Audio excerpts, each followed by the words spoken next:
Hello guys, dahil favorite namin ng kutsinta at mahal sa labas, gawa na lang tayo.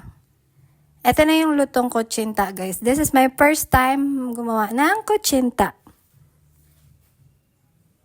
So far, okay naman. So nagready lang dito ako ng 1 cup of all-purpose flour, 1 cup ng cassava flour, and 1 cup ng brown sugar. Halo-haluin lang natin. Then, nag-add lang ako dito ng 1½ cup of water. Ayan na, napuno na nga. Medyo maliit ang ating lagayan, pero okay lang. So, nagagyan ako dito ng vanilla extract, 1 tablespoon, and 1 teaspoon ng lye water. Then, ito na ang ating pangpakulay, yung aswete sa ating kutsinta. Then, ayan, isalain na natin. Lagyan na natin sa ating mixture, and then,